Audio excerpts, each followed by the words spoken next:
Bismillahirrahmanirrahim. Ladies and gentlemen, welcome to episode 7 of The Scheme of Things. This is Zaki Khalid. And this is Talha. Talha, it's been a very busy fortnight for me personally. The summers are here, a lot of projects are being worked on, and you must have heard that I'm launching this open source intelligence project.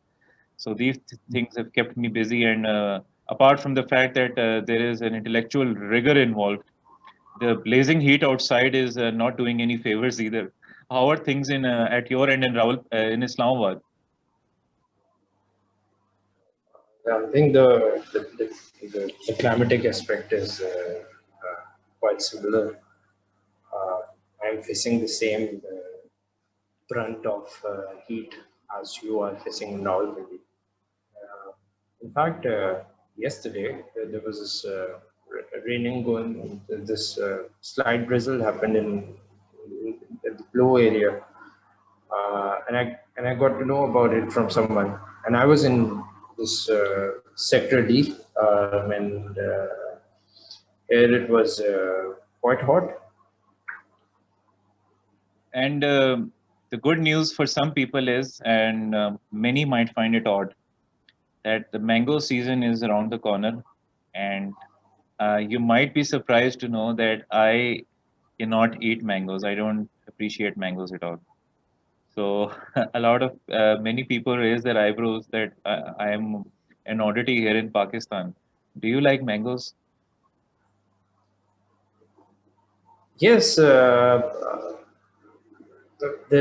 in order of preference, I may have some. It depends on what I want to eat at a particular moment. So, as far as the mangoes go, even even yeah, last night I was sitting with someone and there was this conversation going on, and there's this someone talked about why they cannot. It talked about they cannot have mango directly. They either consume it in the form of milkshake or something. I was like, what? This is not right. And Combination? it tells about it tells more about your character as a person. When you say that you cannot have mango, there is something really wrong with your character. Well, I could offer you this falsa juice, which I'm having right now, but since we're far away. So, anyways, Talha, uh, let's start off with our first topic.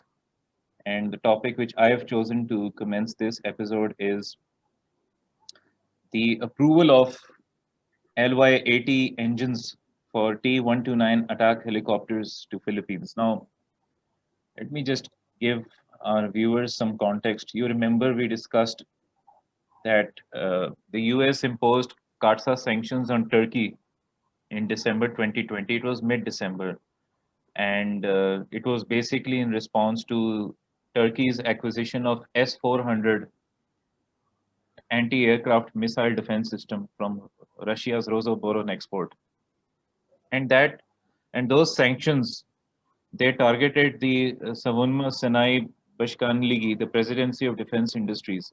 Basically, the SSB is affiliated with the Turkish President Office to manage the defense industry, and it is the highest decision-making forum in that regard. And I believe that one of our good friends and a young scholar, Muhammad Taimur Fahad Khan, he wrote a piece on it for your institute, in which he mentioned how those sanctions could impact ongoing projects of the Pakistan Army vis-a-vis T-129 attack helicopters and Pakistan Navy's procurement of Ada-class corvettes from Turkey. But in this particular context, I think the primary threat is to the export of T-129 attack helicopters to Pakistan Army. And the reason why it is impacted is although that the entire airframe, the avionics and the technology belongs to the Turks, the actual engine for it is manufactured by Honeywell Corporation of America and a UK firm. So basically, it comes within the authorized jurisdiction of the United States to prevent the export of LY-80 engines for installation in those helicopters. Interestingly enough, that while initially everyone speculated, and I was among those who pointed this out, that Pakistan's projects could be impacted. There was Indeed. wide-held belief that there would be some exemptions to these sanctions. Obviously, because Turkey is not just exporting to its allies, but it has a very wide palette of export countries to which it can sell its products.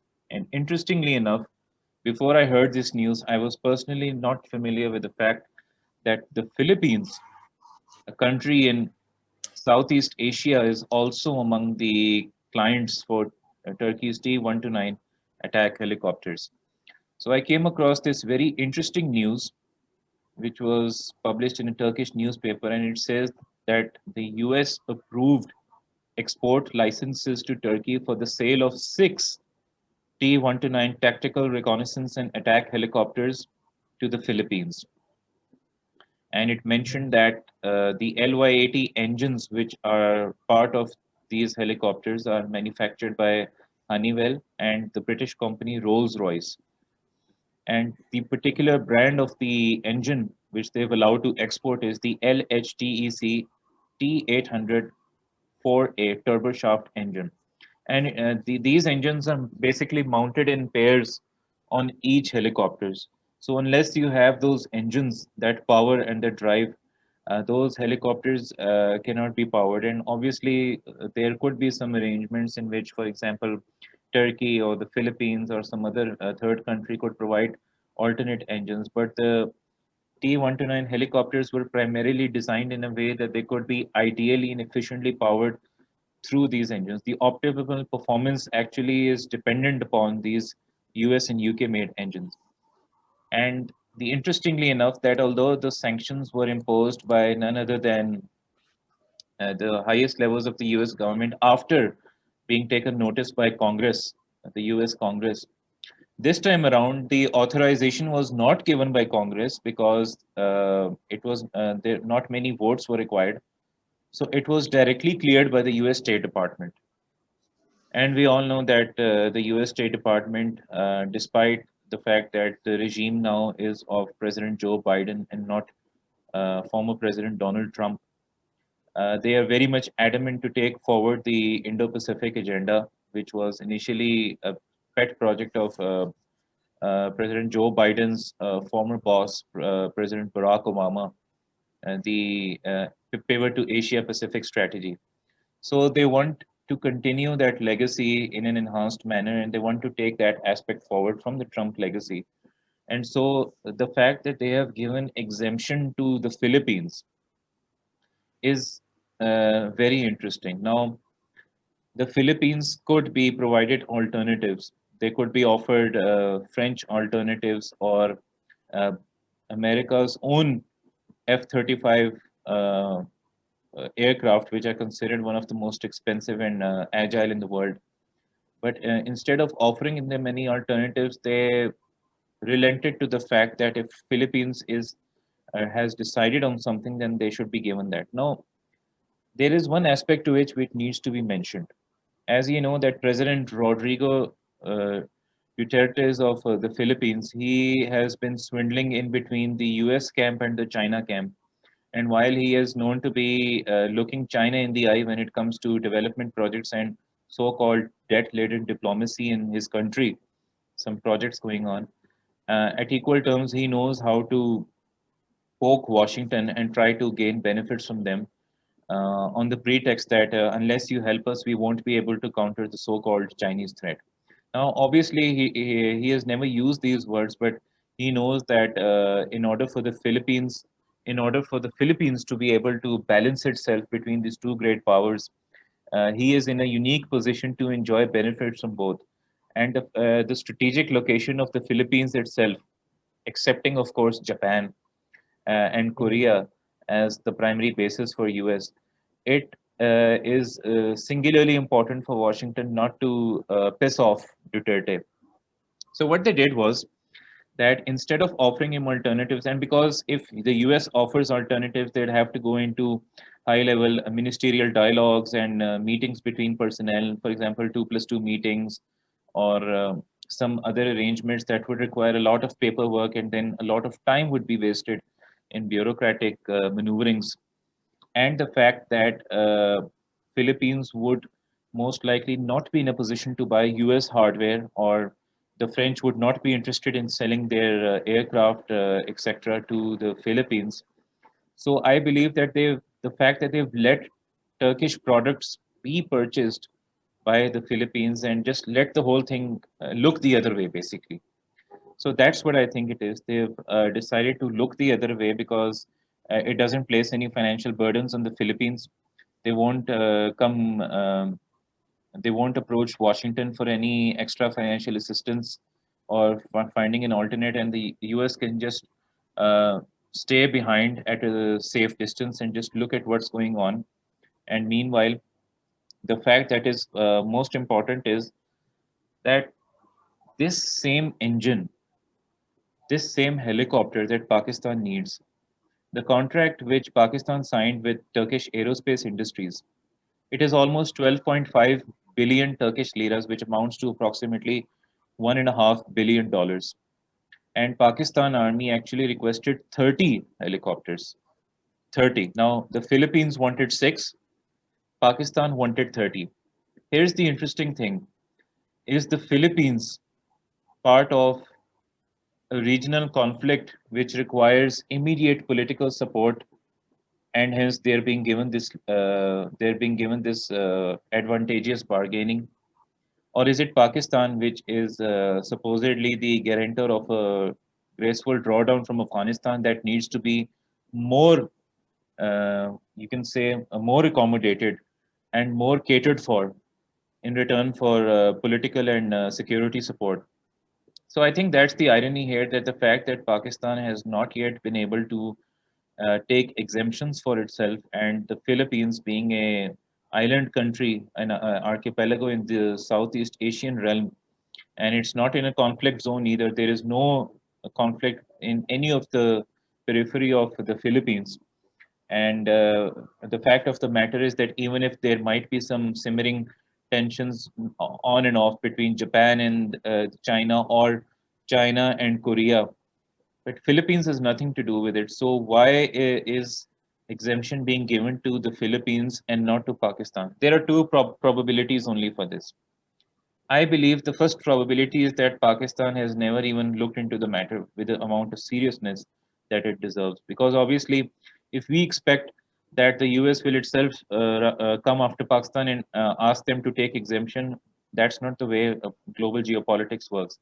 Did Pakistan contact Washington and seek exemptions? Perhaps it could be the case, but we have so far not seen any mainstream media report or any such indication in US press statements which indicate that Pakistan has expressed its desire to seek similar exemptions. Number two, about the fact, the only other probability is that Pakistan may have established contact but was unable to bargain the way Philippines was, which begs the question, if Pakistan, despite being an important ally in the region in the Afghan war, is unable to use that leverage, what exactly has it gained? And where is the quid pro quo?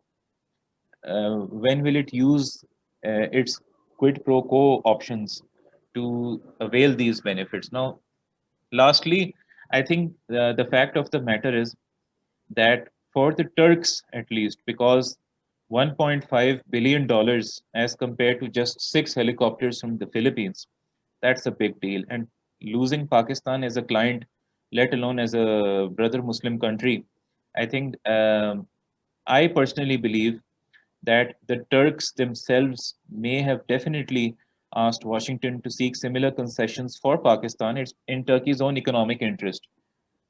But uh, despite these things, I haven't come across any such news indicating these developments. To make sure about what is the current status, I went to the website of Turkish Aerospace Industries and the SSB.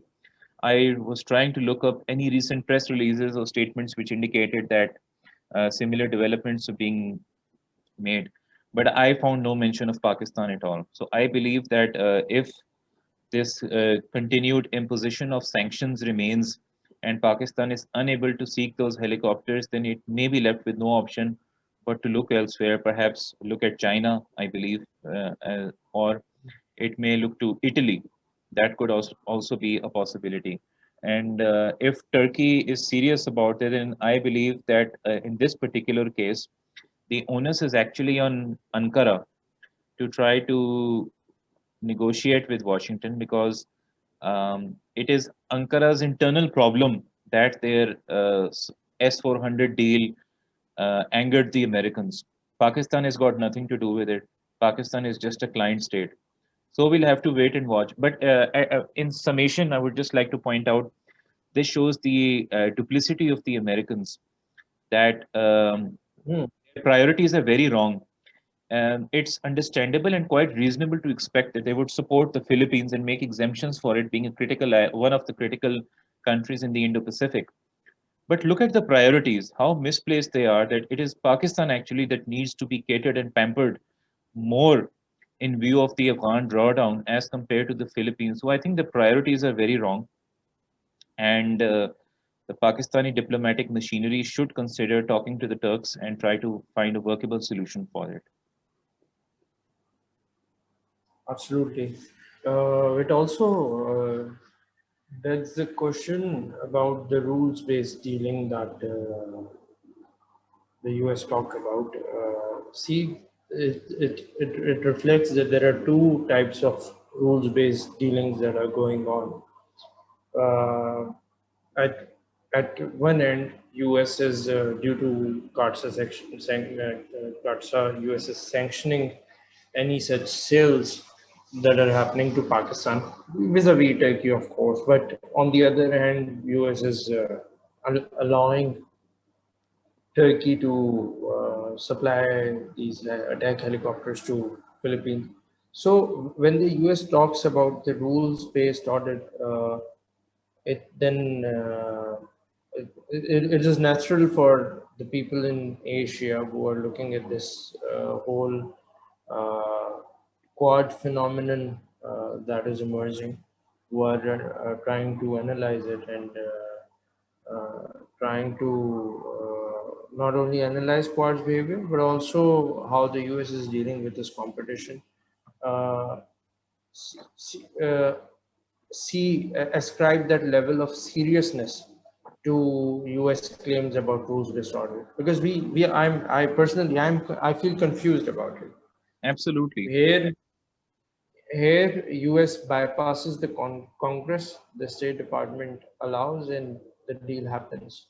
In Pakistan's case, uh, this sale of attack helicopters being vetoed by the Congress and the State Department both. And So see, this actually, you pointed this out. And you see, the funny thing is that any US government that comes to power, they say that foreign military sales, etc., all these things are dependent upon the majority votes by lawmakers in the Congress, and then the discussions going on in the Senate.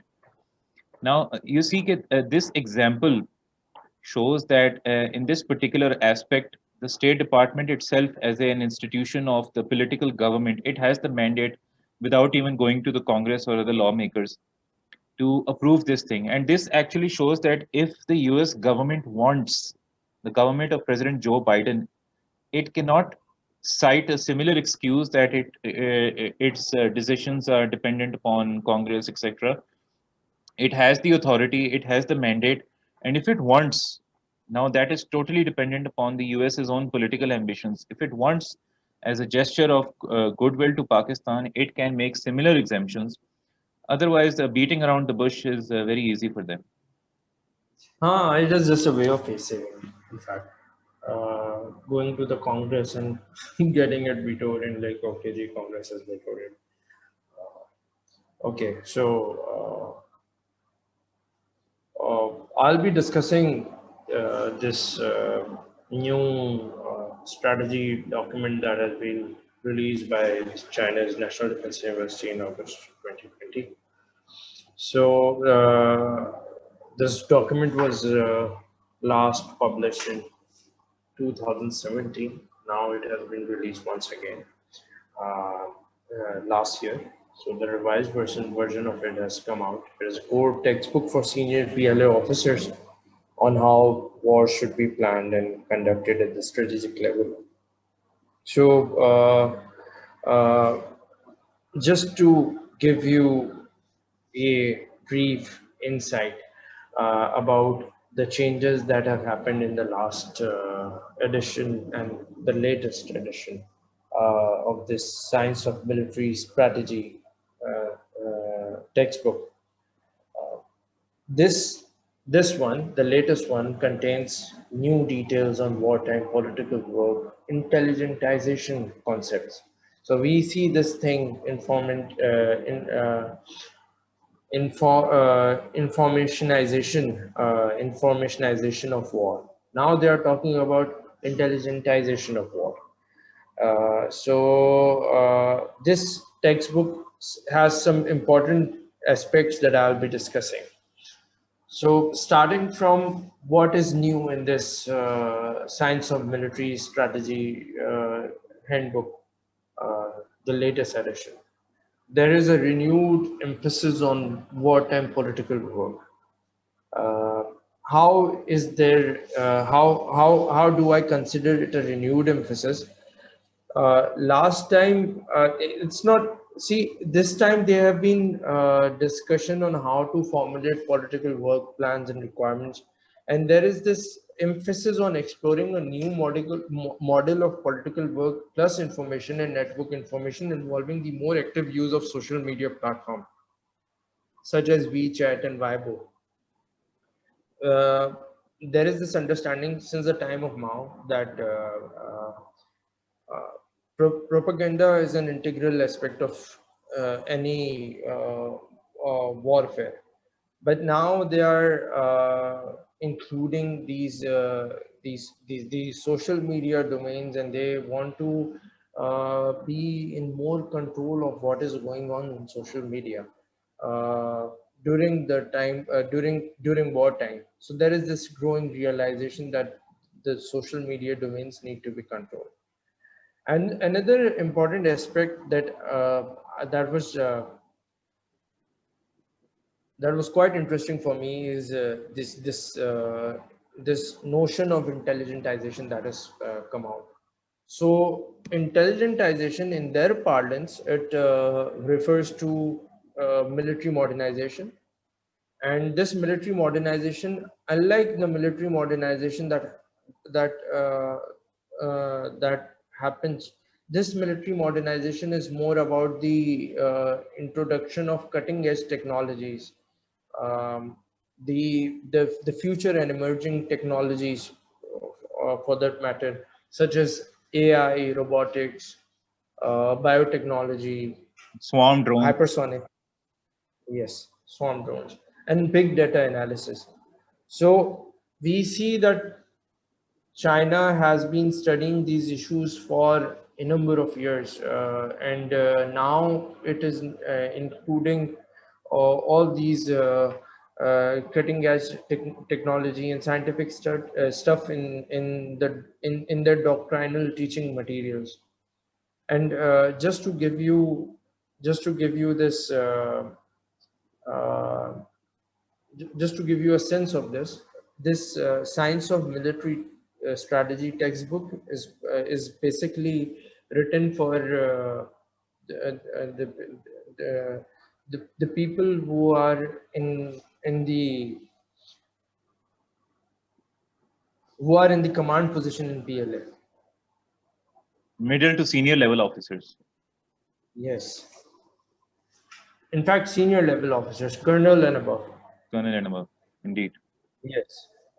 So we see this latest revision, this latest textbook that has come out. It refers to intelligentization, and even the idea of informationized war has been expanded. It now includes a rapid development of military intelligentization and notes that intelligentized features of informationized local wars are becoming steadily more apparent. So now they are expanding the informationized war definition, and they are now embedding intelligentization as a component of informationized warfare. So this is a very significant development, I would say. Um, we have seen in this latest handbook, we have seen the chapter 18 of this handbook refers to uh, equipment modernization, intelligentization from a naval perspective. Um, and it is talking about more research and development in naval domains for a new array of intelligentized equipment. So as apart from it, there is another key insight that can be gleaned about the military strategic guidelines that have a very primary role in China's military strategy. These guidelines are periodically updated by the Central Military Commission, and you know that the Central Military Commission is very powerful in it these developments inform force development, planning, and disposition of how the PLA would operate. So that the guidelines that have come out in 2020, they confirm that this textbook refers to those guidelines. Those guidelines have not been publicized, but in October 2017, sometime after the 19th Party Congress, it confirms that some new guidelines have been, new military strategic guidelines have been developed. So it talks about the guidelines as the basic operational form, and it basically talks about, because you know tactics is meant to win battles, operations are meant to win campaigns, and strategy is designed to win wars. Yes. So these guidelines talk about operations, and uh, now what China is doing, according to this science of military strategy, there is now a more renewed focus on shifting from integrated joint operations to multi-domain integrated joint operations. And So matches the US's own concept of multi-domain operations, the integration of air, land, seas, cyber, etc. So I think they're following that line. integration of air, land, cyber was happening. Well, yes, multi-domain integrated joint operations, somewhat similar to what the US has done, but it talks about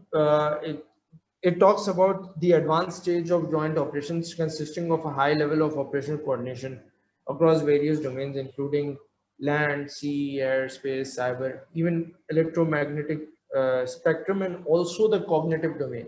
Yes. They are also talking about the cognitive domain.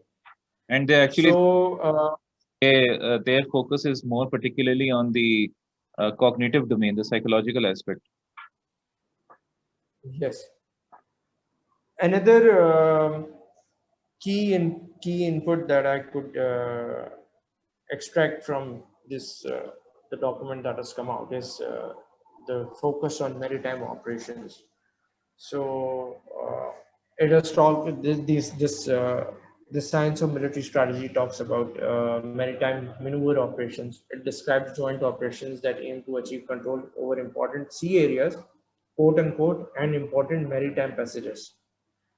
The text does not cite specific locations, but there is one key characteristics of these operations that have been referred to, and that key characteristic is that quote unquote a rather long distance from one's home territory. We see this Expeditionary operations type of. experts talk expeditionary operations, how China wants to be a blue water force. So the PLA has been working on it, more capable blue water force, blue water navy for years, but uh, It was but but the, decided, but there is, it's quite open now. yes, but there is this emphasis now. There is this emphasis now. You see this written in the science of military strategy that now combat operations need to be done in the far seas, quote unquote.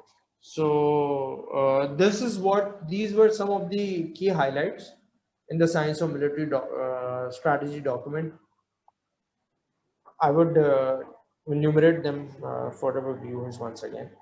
There is a renewed emphasis on wartime political work, and for them now, wartime political work would include controlling the information on social media platforms. There is an increased focus on intelligentization. That is number two. I talked about intelligentization refers to military modernization, and now for them, intelligentization is a component of their informationized local war. Number three is a key insight into the military strategic guideline that has been developed in 2017, and that key development is the uh, the the shift towards multi-domain integrated joint operations. Number four, and the last point is new focus on maritime ops. And when they talk about maritime ops, they now talk about maneuver operations and control over important sea areas, important maritime passages, and combat operations in the far seas. That makes it very interesting, and I think being an avid fan of maritime affairs, my particular interest was on the operations in far seas, which you mentioned, because um, this thing needs mentioning. China thinks from the first island chain, the second island chain perspective. It looks at Taiwan as the fundamental priority which needs to be defended against any hostile air defense threats. And it has already, its doctrine already facilitates the takeover of the Taiwanese island in case there is a conflict-like situation in the Indo-Pacific, the so-called Indo-Pacific.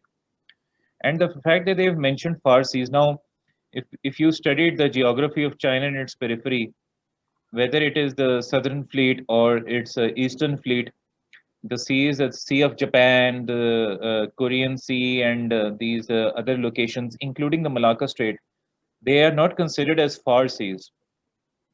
Far seas now actually refers to beyond the eastern seaboard of India. So that is an implicit reference to the Arabian Sea, the Red Sea, and the Mediterranean Sea. But in my particular understanding, since China now realizes, and this was actually the crux of my perspective paper, which was published in your institute many months ago, that the Chinese realized their whole concept of maritime Silk Route and Belt and Road Initiative centers around the east coast of Africa, and the fact that China has a base over there, and those things add up. And I think that is an indication of. You must have seen the recent video of the centenary in which uh, there was a video of PLA Navy troops in Djibouti. They were also being shown standing in ready commitment to defend the nation and preserve the honor of the One China policy. And so that was a tacit message to the US. And this thing which you have pointed out, I think it goes to show that many concerns expressed by policy hawks in Washington and some European countries, to an extent, they were right all along that China intends to create its maritime influence with a defensive and somewhat active defense posture in the Western Indian Ocean. And I think that is what explains why Russia has also landed in Sudan with its own naval base, why the US Army in Europe integrated with the US Army in Africa, and why this an apparent theaterization is going on at a large scale, linking continents. Because while it is true that the US Navy is capable of putting up a good fight with the Chinese in the Pacific, we have to keep in mind that there have been increased patrols in Diego Garcia Island of the US, which is in the Indian Ocean, Southern Indian Ocean. And you must have seen this very interesting revelation by H.I. Sutton, who is a naval observer and submarine expert. He was able to identify through open sources that the first P-8A Poseidon maritime patrol aircraft landed in Andaman and Nicobar Islands. That was also a big message to China that we are keeping an eye on you. The Indians, mind you, haven't yet officially acknowledged this. So this whole thing, it goes to show that while China to be fair, while China kept insisting that its ambitions in our part of the world have nothing to do with security, but this doctrinal assertion which you have mentioned, it actually shows that should the need arise, China will be able to defend itself. And There's, in fact, their confidence has grown to an extent that talked about the first island chain you mentioned, Taiwan. So now they are positioning their coast guards, and this was a part of this stance of military strategy document as well. That they have now empowered their coast guards to an extent that they want the coast guards to go out and go beyond the remit that has been allotted to them in the past. indeed, Go out beyond it, defend. Uh, the first island of chain will fall in the remit of the coast guards. and you must have read these recent. I just recalled that reading these reports about Malaysian ships recently being Oh caught yes, harassed by the Chinese, what they call maritime militia. militia. Maritime militia. Is under aspects going on. So some observers in Washington, because they are mostly found studying these incidents, they speculated, or rather they sneered that China is trying to test the waters of countries in the ASEAN just to be sure how they will respond in the event of a crisis between major powers. So I think that makes for a very good reading, and thank you for sharing that. My next topic is it actually concerns the similar so-called Indo-Pacific domain. It is basically an article that has been that is titled "Land Power in the Indo-Pacific." Now, all of us, myself included, you, people in Washington, people in China, people in the US, the whole strategic research community, whenever we talk about the Indo-Pacific, the first thing that comes to mind is the word maritime, because obviously it is intended to portray primarily that there is a um, uh, the seas, the two oceans have been combined, and whatever interests there are have to be protected, whether they are political or economic, etc. And this article, which I mentioned, has been written by for War on the Rocks. It is a Hmm. what sort of a platform War on the Rocks is. They have these very good writers which come on occasionally and provide direct punch regarding U.S. Measures in the countries which it is interested in. And the Hmm. authors of this article are Lieutenant General Charles Flynn. General Charles Flynn is, at the time of writing this article, he was a Deputy Chief of Staff for Operations Strategy and Planning. And by now, I think he must have become Commander of US Army Pacific, because he was nominated and approved for elevation to the slot. Hmm. So, Lieutenant General Charles Flynn wrote this article with Lieutenant General Laura Potter. General Laura is US Army Deputy Chief of Staff for Intelligence. So both this lady and gentleman, they wrote this article in which they tried to present a land power perspective on how war could and should be waged out in the Indo-Pacific realm. Now, of course, it was very much expected that their focus would be on China, and that is the case. I'm going to share some of the important extracts which I read in this article, which I have found to be particularly interesting. They helped me understand that there is more to the Indo-Pacific realm than maritime, and there is more to it than coercive diplomacy, and that the traditional conventional way of fighting war over land and how land-based military intelligence, etc., could help win wars. That was a discourse that was long missing in this subject's particular discussions going on, and it has provided useful insights to me as well. So it was a good learning experience as well, directly from the horse's mouth, if I may say so. So General Flynn and Potter, they mentioned that soldier to soldier linkages are the foundation of US land power based and rotating in the region, communicating that the US will support them if they are threatened. Now, this aspect about soldier to soldier links, they don't go into details about it, but they make an implicit reference to the fact that many countries in the Asia Pacific slash so-called Indo-Pacific region, particularly India, Pakistan, ASEAN, etc., they send some of their most brightest minds to training institutions in the United States for being groomed, trained, and mentored. And what happens is that, especially when you send them to such institutes in the US, the bonds which they foster over there, the linkages that they develop with their peers, contemporaries, and especially their teachers, that remains for life. And I can personally vouch for many people here on our side who still have extreme regard for the associations that they developed with their instructors and their peers and batchmates from various countries when they were being trained in the US. So that aspect of, for example, the International Military Education Training Program, the IMET program, in which Pakistan also sent its officers from tri-services. So the fact that they mentioned that soldier-to-soldier linkages are important. What they're trying to say is that any student who passes out from our side and then they go on to assume with a very high likelihood leadership positions in their respective services, they could be used for leveraging some sort of a favorable alliance or outcome for US interests in the event of a crisis, and that is not unreasonable or too ambitious to expect.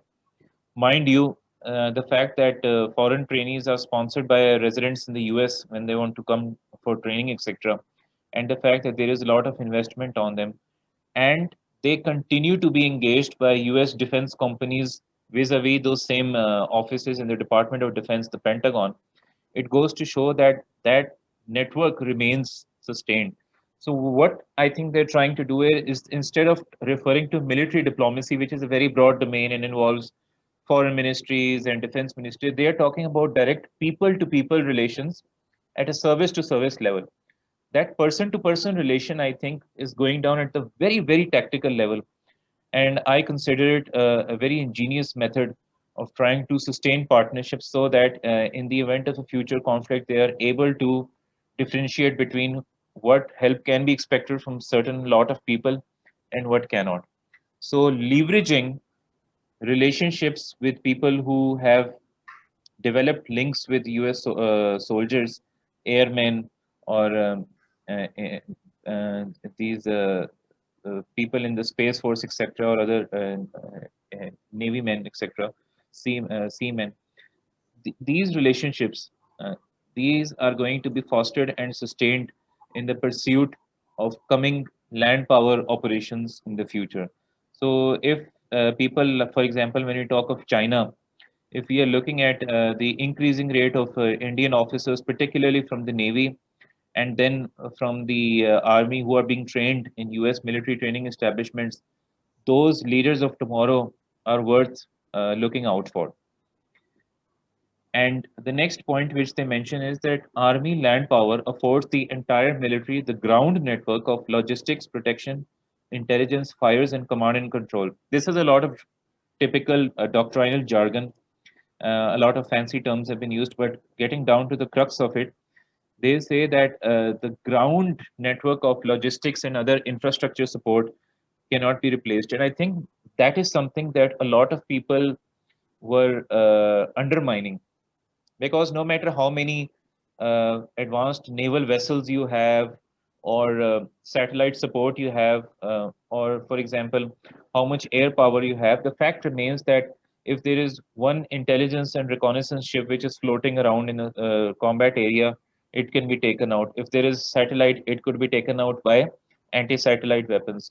If there is an aircraft, it can be shot down. But the network of ground infrastructure, it requires pinpoint targeting, and they are scattered across multiple locations and in a distributed format.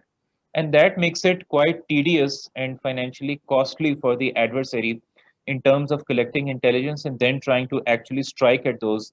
Because once you know, if you strike a target at land and the sort of response which you expect, whether it is counter force or it is counter value, uh, then the fact remains that it is quite a time consuming process. Out in the sea, you can, it is very clear, the canvas is very blank. You just know that this particular periphery is the one I'm supposed to target. But on land, your support elements are scattered, and not just in one particular country, could be scattered across multiple countries, perhaps even multiple sub regions. So I think this is something which is very, very interesting. The fact that they mentioned that infrastructural support on ground can never be replaced by other elements, and they've not mentioned it, but it is very clear that he is referring to they are referring to the vulnerabilities of naval and air assets. Coming to the next point, they mentioned that the US Army's modernization priorities, calibrated posture, and strong relationships, reinforced by a robust network of intelligence and advisory capabilities in the region, ensure that the military is in position with multiple capabilities to deter Chinese aggression or coercion. Now, they add combining that position with foreign military sales delivers an interoperable defense network across the region. I think this answers the question about the approval of sales to the Philippines of T-129 attack helicopters, because although it is not the US that has benefited from those sales directly in terms of economic dividends, but the fact that Turkey's provision of those assets and to the Philippines, and the Philippines not looking to China for buying that hardware, gives the US the facility, for example, to be acquainted with the fact that its interoperability with the Philippines and other countries which purchase US hardware or hardware from countries that with which the US already has strong defense relationships, it benefits them indirectly. And interoperability is a very important aspect of it, because you see, again, they mentioned two things over here. Two things which they mention over here, the aspects of it, they say intelligence and advisory capabilities in the region. Number one. So we are talking about, for example, the US recently opened its first mission in the Maldives, for example, a country which many people were wondering why the US decided to come into Maldives at this point in time, obviously because of China. And so there will be a naval advisor over there, there will be an intelligence officer posted over there. So that network which they will create with, for example, Indian Ocean countries or countries in the immediate periphery of China, in Korea, in Japan, etc., which are already there since decades. Those capabilities of an advisory position alongside sales. So you have diplomacy and defense being interlinked together, so that apart from people to people relations, there is an institutionalized framework of trying to make inroads and influence favorable policy outcomes from countries with which the US expects support during case of a conflict with China. And the fact that they have been very courteous enough to directly mention the fact that they want to quote unquote deter Chinese aggression, that already makes it clear that what their ambitions are. And if you look at, if I may politely ask you, when we talk of from a strictly land power perspective, how many countries border China? Is India not one of those countries? Especially the fact that India shares a huge land border with China. There are some other countries as well. We have I Myanmar. mean, We have we have far. we have we have these other countries, and we also have Pakistan. But the fact remains that when we talk about deterring China, then obviously you have to minus Pakistan from the equation, and that explains why India has been adamant in trying to seek support for deterring its own version of Chinese aggression in Pangong So and these other areas. So if the US, this would show that if the US expects some sort of a reasonable support from India in the coming future, pertaining to at least providing logistical support, if not basing rights, simple logistical support, then it will have to concede to certain Indian demands. This would obviously help to explain why India has been able to use Poseidon aircraft for, although they are for maritime purposes, but they were used for reconnaissance during the conflict in the northern areas, as General Bipin Rawat himself disclosed, those US assets, etc. And the fact, mind you, that in my recent article for CSCR, I mentioned that in my particular understanding, and this is a very an informed hypothesis. It is not a fact that I believe that the US-based company Iridium is using providing its Iridium satellites for air traffic reconnaissance to the Indian Navy, and it's not very easy for countries in Asia to get satellite imagery access or air traffic surveillance data like that. The fact that they've allowed the Indian Navy to get such access, and that contract itself was a formality by the Indian Navy, it shows that there is still quid pro quo going on.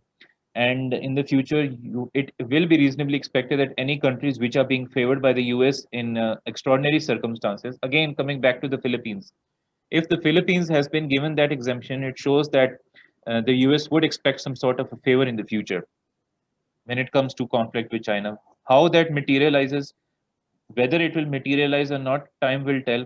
Will Duterte be there or not? Time will tell. But this gesture enough, which they've mentioned in the article, foreign military sales delivers an interoperable defense network. Again, there you have it. That sums it up. Coming to the next point, they mention the Army is exercising its emerging capabilities with the rest of the joint force and our partners in the region through daily actions and competition, including employment of the multi-domain task force through exercises like Valiant Shield. Now you mentioned this. You mentioned about the multi-domain integrated joint operations by the Chinese, and this is actually a concept that was, in fact, proposed by the Chinese originally. This doctrinal thinking about multi-domain operations and system of systems operations is completely of Chinese origin. The US was actually one which adapted it and then began to understand that service-specific actions in silos are actually detrimental, and they don't yield the level of optimal results which integrated operations do. And now the question comes about joint force in other partner nations. Which nations are those? They've not mentioned this, so I would consider it that it is not appropriate at the time to go into speculation. In the coming points, we will find out some further details. Army Futures Command initiated Project Convergence. Joint and multinational by design, Project Convergence ensures that the US can fight and win as one team. Project Convergence brings together right people, right units, and the right capabilities, all correctly positioned around the world and enabled by the right technologies and intelligence network. Project Convergence is how the Army rapidly and continuously integrates the unprecedented range and speed of converging effects. Now, to give you some context, they have mentioned Project Convergence as the benchmark of integrated multi-domain operations. What is Project Convergence? I would encourage yourself and also the viewers to Google up Project Convergence. They have a dedicated website hosted on the US Army Futures Command. It provides fascinating insights. It is basically an IT and network project which involves a team of Army software engineers who are specialists in artificial intelligence, robotics, uh, data analytics, and these other emerging technologies. And what they're doing is they're developing products so that sensor data and integrated intelligence data from different services, Army, Air Force, Marine Corps, Navy, Coast Guard, etc., Space Force, can be integrated in a realistic environment. And they have actually carried out a handful of exercises to try to validate and test the seamless integration of these exercises. And so far, their results have been positive as per their reporting. Now, what they're trying to do is, I think, if you look into project convergence, if you study all the relevant documents related to this project, it is in stark similarity to the intelligentization concept which you just mentioned about the PLA. So I think the US has moved away from its grand strategy posture to come directly into a technical tete-a-tete with the Chinese when it comes to waging uh, battles. Now, as far as the strategic level operations are concerned, which you mentioned spans the whole theater and multiple continents, you have to, multiple regions. You have to look into the fact that US military engagement in Asia Pacific is mostly led by the naval element, the sea-based element, followed by Air Force and the Army. It is safe to prefer that the Army is somewhat in the lowest categories of military to military engagement with countries in the so-called Indo-Pacific. Now, what they're proposing is that the Army.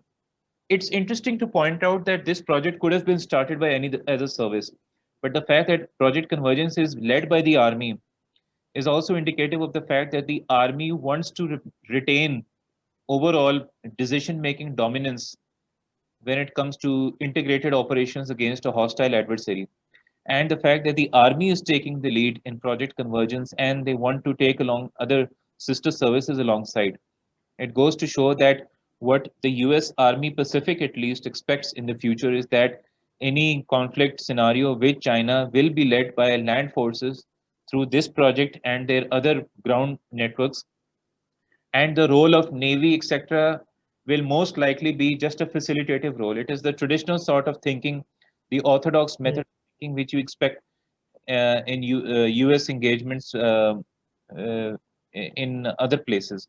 So it merits the question that up till now there was this assumption that sea power would lead wars in a US versus China conflict scenario. But now this suggests that perhaps land power would remain uh, the preferred method of trying to inflict effects on the adversary. This needs to be important. And again, let me remind the viewers that this is not written by a young research writer or a visiting fellow or some other think tank fellow sitting in the Washington D.C. circuit. No, this is written by two serving three-star generals of the U.S. Army. One of them is, I think, he's now already been appointed U.S. Commander U.S. Army Pacific, and this comes just before he is about to assume office. So his intent is clear. He has sent out a public message to China that you may be deploying your capabilities in the what you mentioned, the maritime ops domain and maneuver from the seas, etc., etc. But you do what you want, but we will retain our focus and try to achieve primacy in the land domain. That is very important. Now comes the next point. They mentioned that land power based on modern capability, forward posture, and synchronization with sister services and through partners and allies is the key to enduring US military deterrence in the Indo-Pacific. This does not merit a detailed comment. I think India, being one of the among partners, makes it clear that if ever the need arises, India would be considered as a partner to leverage uh, benefits in the region and the so-called deterrence, Quad, etc. The next point is, given the stakes involved and Beijing's continued ability to translate economic growth into military might, the US cannot afford to discount land power in its regional strategy. And you see, this is the acknowledgement which he is giving to Chinese leadership. You have to admit that they're very courteous when it comes to this point. General Flynn and General Potter, they write, Beijing's continued ability to translate economic growth into military might. The question arises that isn't for Pakistani audiences in particular, that China's economic growth also hinges upon the success of BRI. So what they have indirectly mentioned is that any such economic ventures which fuel the growth of Chinese military are considered as a threat. So whether you like it or not, and whatever all the sweet talk and the hullabaloo about saying that China and that the US is very supportive of CPEC if it benefits the region, and BRI if it benefits, you can very clearly see the foreign think tank establishment in Washington studying China, the sort of hawkish behavior which they have. But there are some people within Pakistan who say that the US, it is in US's own interest if China, if Pakistan prospers to BRI, etc. No, it is not, because they, you see, this is the point.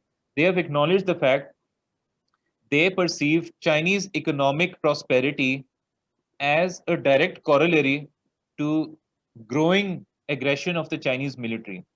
That thinking, that perception itself is very dangerous. So it means that whatever progress China might be making, for example, in non-military related domains, IT domain, or some other ports and shipping related domains, or trade related domains, that prosperity ultimately will be linked to some state entity in China, and then they will ultimately say that that money is going to China. You've seen the example of Huawei, how Huawei is being demonized across the world by the US intelligence community and the US political governments over the past few years. That just goes to show you that they believe that China's economic growth necessitates that US improve its land power posture in the region. My question here simply is, which I fail to understand personally, is that how are they trying to link the effectiveness of land power with economic growth in the region? Because this is something which directly pertains to the network of uh, connectivity elements that are part of China's economic initiatives in the region. You have energy pipelines, you have massive infrastructure. I think that is an indication of that should the need arise, they could be also taken as collateral. And they've not mentioned it, mind you, but this is an assumption because there is no direct relationship between that particular aspect, China's growth, and the threats to land power.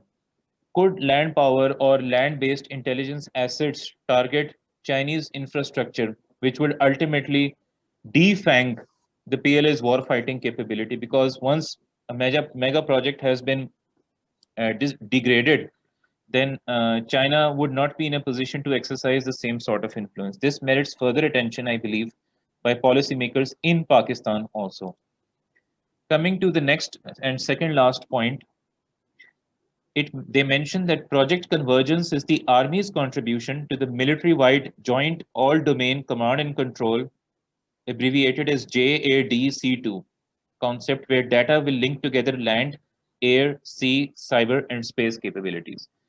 So what the Army is saying is that basically the mother project is Joint All-Domain Command and Control, and the Army's contribution is with respect to data analytics, AI, and software technologies. So what we understand is that if Army is taking the lead in this aspect, and obviously keeping the bureaucratic framework of US in mind, they're very strict when it comes to overlapping of responsibilities.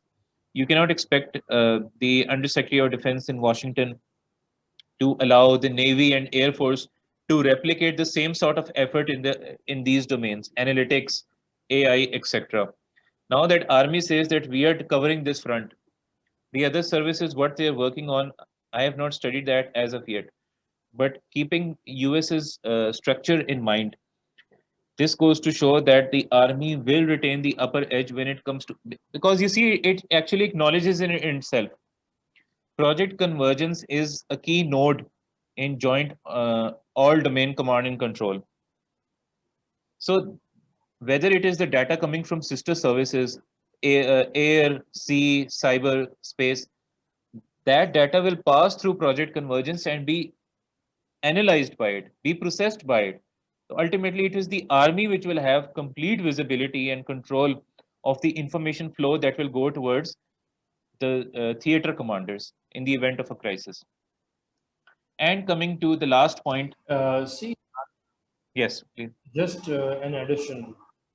We talked about army becoming centrally positioning itself as one of the main war fighting force in this integrated domain, multi-domain integrated ops.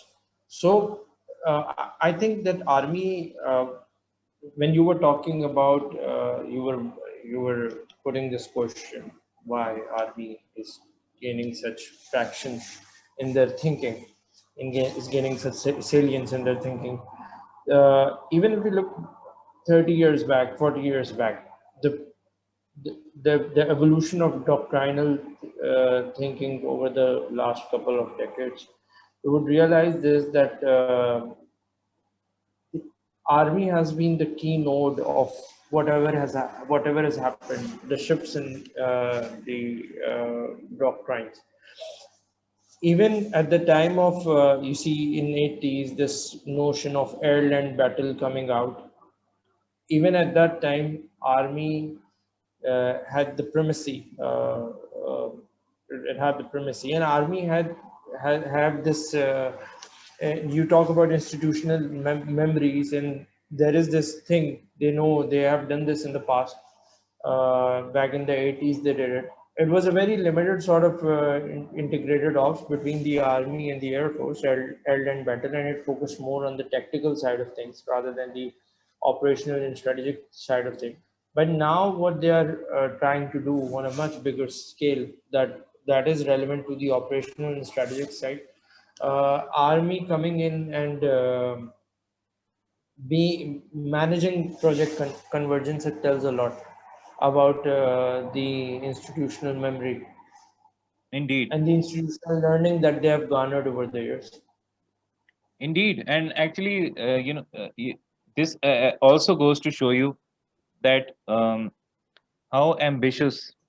It's quite unusual for incoming theater commanders from a service specific level or the entire theater itself to make such declaratory statements before they're to assume a position in that particular theater.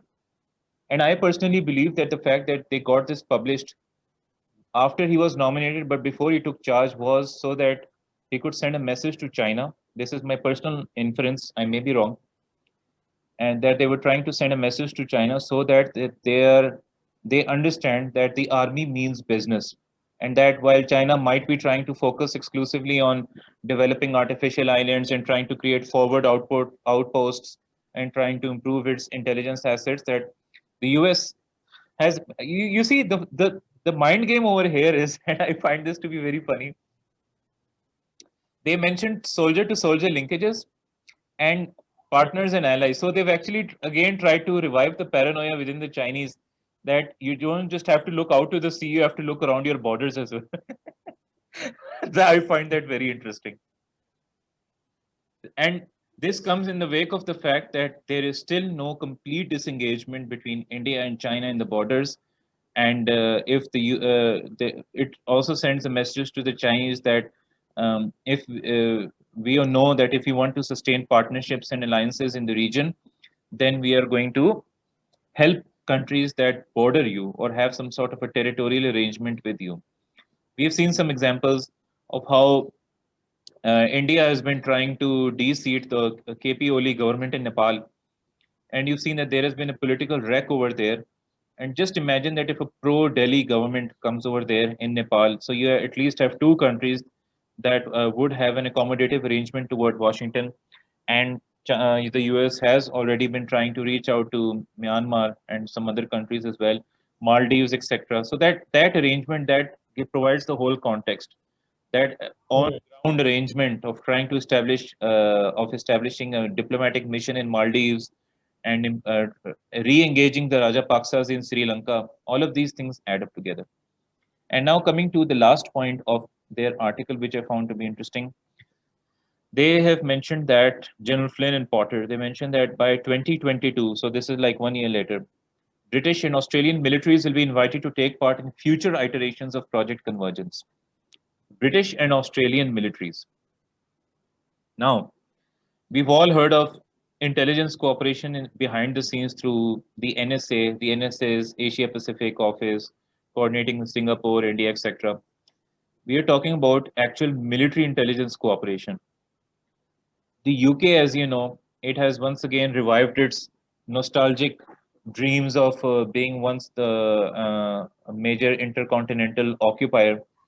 And we see that the HMS Queen Elizabeth has set off, and it is scheduled for a worldwide, at least the eastern part of the world will be covered. And if you study the updated map of HMS Queen Elizabeth, Visiting all our visiting, exact visiting all our allies. allies, and in the world, the only two countries which they are meeting, despite the fact that Pakistan is also a very important defense partner of the UK and they have exceptional military and cultural bonds with Pakistani officers.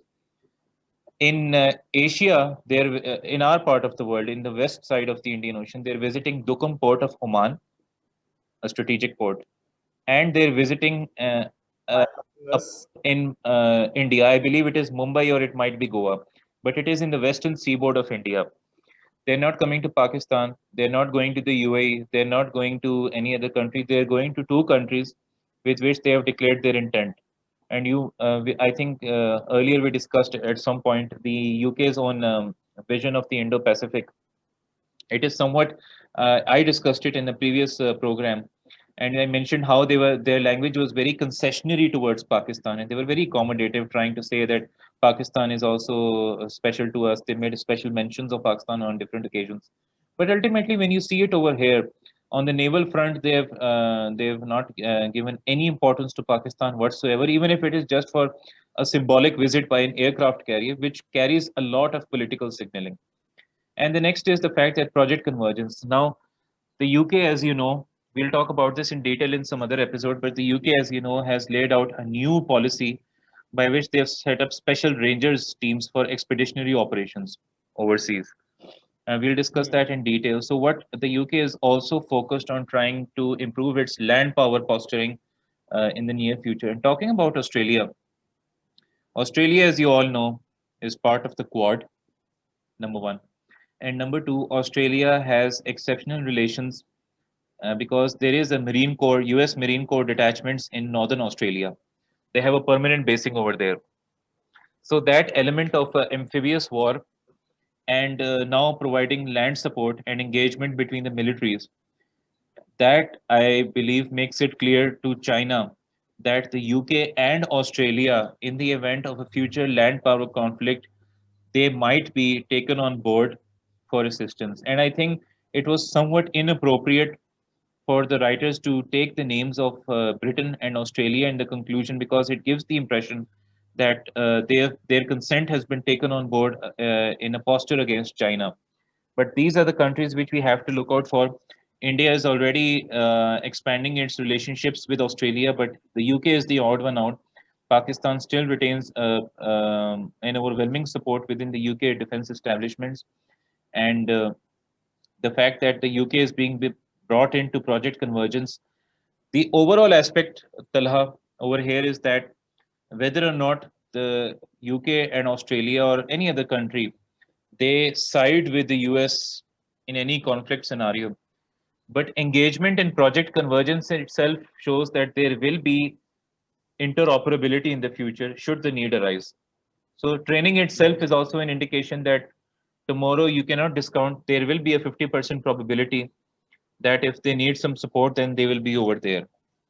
And And interoperability specifically, pardon my interruption, interoperability specifically in this case, well, I think it will be more doable in a sense because you see how uh, you see that in the formation of NATO, you see that in the formation of NZIS. So there is this level of comfort, specifically Britain, Australia, and the US. They have this history of uh,